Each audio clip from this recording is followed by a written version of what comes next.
अभिषेक ने 5 लाख रुपए के लिए इसका अपने सारे परिवार का मर्डर कर दिया। ने अपने माँ बाप बहन और नानी का कत्ल कर दिया और फिर वो बाद में जाकर होटल में रुके हैं। माँ बाप का मर्डर हुआ है, बहन का मर्डर हुआ, नानी का मर्डर हुआ, बहन हॉस्पिटल में, भाई का 5 स्टार होटल में जाके रुकना।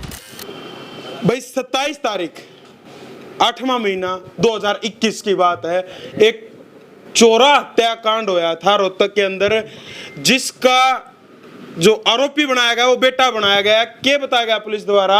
अगर बेटे ने अपने माँ बाप बहन नानी चारों का कत्ल कर दिया, मार दिए, कुल मिला मार दिए, कत्ल कर दिया। तो फिलहाल अभिषेक उस सोरे का नाम था और अभिषेक के वकील मेरे लिए मौजूद हैं। राम राम भाई सर, भाई नाम था वाले कुछ आपका स्वागत हरियाणा भाईचारा सबका प्यारा सब तैयार में। तो कुछ सवाल हैं सर मेरे आप इस केस ने लेकर, क्योंकि मैं जीरो तो शुरू करूंगा और आज तक की जो अपडेट है वो दर्शकों तक हम पहुंचाना चाहेंगे। सर वो 8वां महीना, वो दिन जब पूरा रोहतक, पूरा हरियाणा, पूरा देश दहल रहा था, अगर बेटे ने अपने माँ बाप बहन और नानी का कत्ल कर दिया और फिर वो बाद में जाकर होटल में रुके हैं।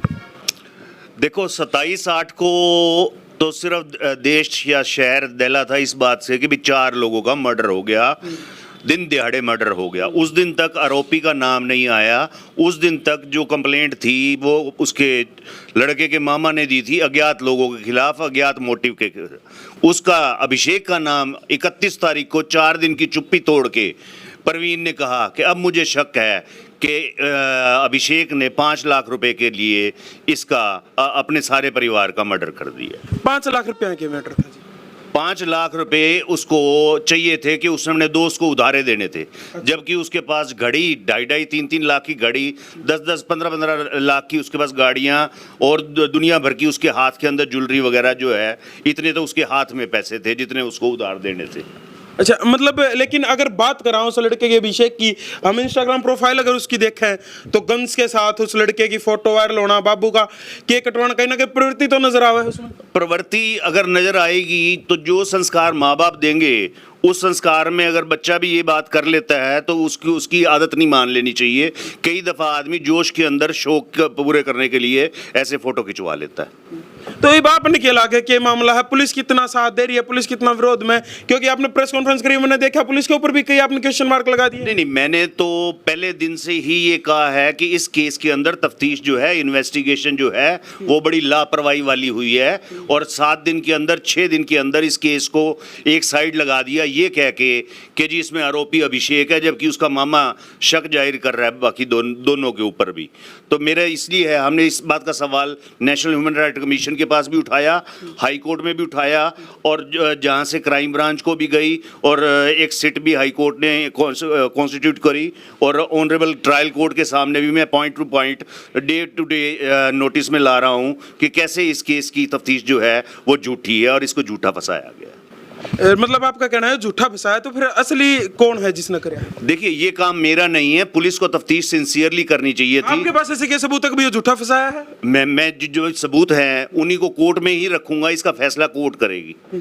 अच्छा, मतलब कुछ ना कुछ ऐसी चीजें हैं कि कुछ चीजें मैंने देखा है, जैसे 30 पेज की आपने जो PDF दी है उसके अंदर कई सारे पैराग्राफ आपने लिख करके पुलिस ने वीडियो जो है वो छुपा ली। ये मैंने नहीं लिखा, ये जज साहिबा ने लिखा है। जो ऑब्जर्वेशन है वो कोर्ट की ऑब्जर्वेशन है। मैंने तो कोर्ट के सामने बस अपनी विनती करी है, सबमिशन करे हैं और बहस करी है। इसकी अपील, बेल की अपील करी गई? नहीं, इसकी कोई अभी ना मैंने ट्रायल कोर्ट में करी ना मैं कहीं और इसकी बेल के लिए अभी कोई अप्लाई नहीं। क्यों ना करते जी? वो 2 साल के अंदर है, आपको बेगुनाह फिर उसकी मेरी बात समझिए, कुछ वकालत की बातें होती है वो वकील तक रहना ही उचित रहता है, उसको प्रेस के अंदर निकालने की जरूरत नहीं होती। अच्छा, मतलब अंदर की बात है सर? अंदर की बात नहीं है, ये एक कानून का एप्रोप्रिएट टाइम होता है जब बेल लगाई जाती है, क्योंकि इस स्टेज के ऊपर अभी प्रोसिक्यूशन के केस को सच्चा मान के चला जाएगा। अगर सच्चा मान के उसका कोई ग्राउंड बनता है तब उसकी बेल होती है, जब टाइम आएगा इसकी बेल लगाएंगे। अच्छा, अभिषेक के खिलाफ उसके मामा ने दे रखी है या शिकायत? उसके मामा ने दे रखी है, वो भी 4 दिन 5 दिन चुप रहने के बाद। आप किसने अपॉइंट कर रखे हो? किसने? मेरे को अभिषेक ने अपॉइंट कर रखा है पर्सनली। आपसे पहले एक मोहित वर्मा एडवोकेट थे। तो इसके बारे में नो कमेंट्स, मैं किसी के बारे में कोई कमेंट नहीं करता। अच्छा, जो प्रॉपर्टी का एक मामला सामने आया था, बुआ के ऊपर, बुआ और उनके परिवार के ऊपर एफआईआर हुई थी, ये जो वो मामला क्या था? ये फैसला जो है ये उसी मामले में है। मर्डर के लगभग 45 दिन के बाद परवीन, जो कि अभिषेक का मामा है, उसके नाना ने एक एफआईआर दर्ज करवाई कि इसकी दोनों बुआ अपने तीनों बच्चों के साथ इनके घर के अंदर घुस के अभिषेक के कमरे से 15-20 लाख रुपए की प्रॉपर्टी ज्वेलरी चोरी कर गई है और प्रॉपर्टी के कागज चोरी करके गए हैं। तो उन्होंने अपनी एंटीसिपेटरी बेल लगाई और उसके अंदर ये कहा कि चोरी करने का हमारा सवाल नहीं उठता, क्योंकि ये सारा जो माल है परवीन और संदीप के अंदर आपस में 50-50% बांट दिया गया है और इसकी वीडियो क्लिप भी तैयार हुई है, जिसको कोर्ट ने जो है सुना और उसके बाद उन्होंने उसकी एंटीसिपेटरी बेल जो है ये इन्होंने खारिज कर दी और उस केस के अंदर मुलजिमों को पकड़ा भी गया, उनसे प्रॉपर्टी भी रिकवर करी। लेकिन ये सारी बातें अभिषेक वाले मर्डर केस के अंदर पुलिस ने छुपा ली। एफआईआर कैंसिल हुई है, कहना है? एफआईआर कैंसिल पुलिस ने कर दी, आईओ ने कर दी, एसएचओ ने फॉरवर्ड कर दी और 3 साल से वो पेंडिंग पड़ी है डीएसपी के पास और आज तक उसको लिख के दे रखा है जी, बकायदा लिख के दे रखा है, लिख के दे रखा है। राजेंद्र ने एफिडेविट दे रखा है, पवन ने एफिडेविट दे रखा है, जिसको कोर्ट ने जिसको पुलिस वालों ने मान के और डीएसपी साहब के पास वो पेंडिंग पड़ी है। जबकि इतनी देर के अंदर ये कैंसिलेशन रिपोर्ट अगर ठीक होती तो मैजिस्ट्रेट से आपके सामने आ जाती। तो फिलहाल इस बात में भी कुछ ना कुछ गड़बड़, मतलब संदेहजनक जरूर है। गड़बड़ है या नहीं है, ये डीजीपी साहब और एसपी रोहतक जो है ये उनके लिए इंक्वायरी करना बनता है। इंक्वायरी एसपी साहब जो उस टाइम पे थे, राहुल जी, उन खुद उन्होंने अपना पूरा बेड़ा ठाया था, रातों बैठ कर रातों जाकर जो है अभिषेक के ऊपर गया था, लेकिन फिर भी आप अब फिर कह रहे हो कि अभिषेक इसका नहीं है, अभिषेक ने नहीं किया है। हर मुलजिम निर्दोष माना जाता है जब तक उसको कोर्ट सजा नहीं दी जाती।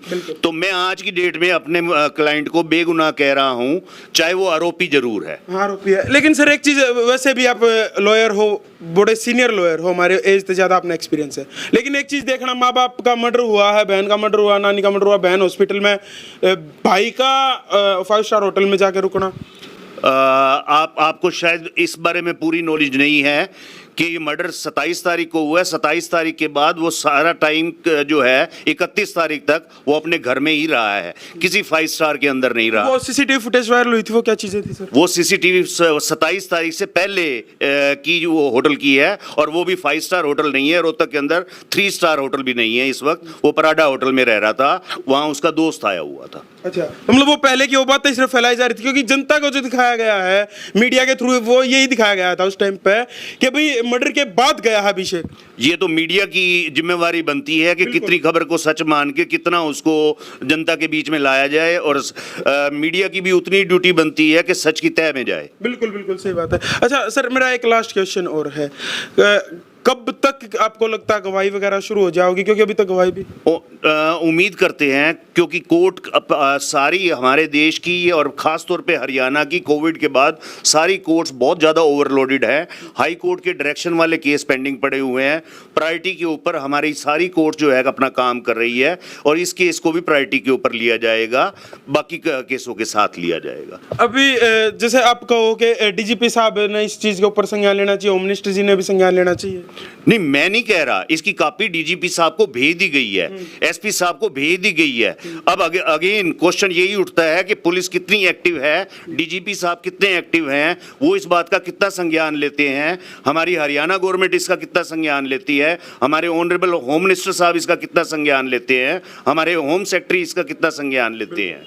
अच्छा सर, एक लास्ट क्वेश्चन और मेरे अभी माइंड में आया, बहुत सारी प्रॉपर्टी थी बबलू पहलवान की, बहुत सारी प्रॉपर्टी थी, तो उस प्रॉपर्टी का भी क्या, क्योंकि जो अकेला बेटा बच्चा था वो तो अभी जेल में है। देखिए, मैं मानता हूं कि इस केस के अंदर पुलिस को चाहिए था कि सारी प्रॉपर्टी को गवर्नमेंट के कब्जे में ले लेना चाहिए था या मैजिस्ट्रेट और अदालत के अंदर पेश करके उनका ऑर्डर लेकर किसी के हवाले करना चाहिए था। इसका कोई ना कोई पैट्रनेज जो है अपॉइंट करना चाहिए था। उन्होंने अपनी इच्छा अनुसार जो है इसका बंटवारा कर दिया या किसी को सौंप दिया, जो कि इलीगल है।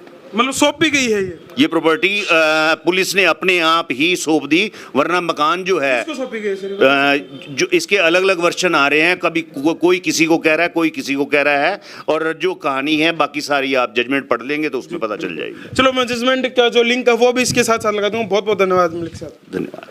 तो फिलहाल शिवराज मलिक जी हमारे गए थे, कई सारे क्वेश्चन थे लेकर शुरुआत से लेकर अभी तक हमने कोशिश करी है जानने की, सर कुछ और चीजें रह गई हो तो आपकी बतानी, क्योंकि मैंने तो अपनी तरफ से सारी चीजें पूछ ली हैं। नहीं, मैं तो सिर्फ इतना ही कहूंगा कि आप प्रेस वाले लोग जैसे सवाल आप मेरे से कर रहे हैं, आपको पुलिस डिपार्टमेंट से भी और गृह मंत्रालय से भी और बाकी जो कंसर्न्ड अथॉरिटीज है उनसे भी सवाल पूछने चाहिए, क्योंकि मामला ये नहीं है कि 4 का कत्ल हो गया, मामला ये है कि 4 के कत्ल में एक और निर्दोष का तो झूठा नहीं फंसाया गया। चलो फिलहाल इस वीडियो को शेयर कर देना, 18 के कुछ कहना वो कमेंट करके जरूर बता दियो। राम राम, जय हिंद, जय भारत, जय जवान, जय किसान, जय भगत सिंह, इनकलाब जिंदाबाद।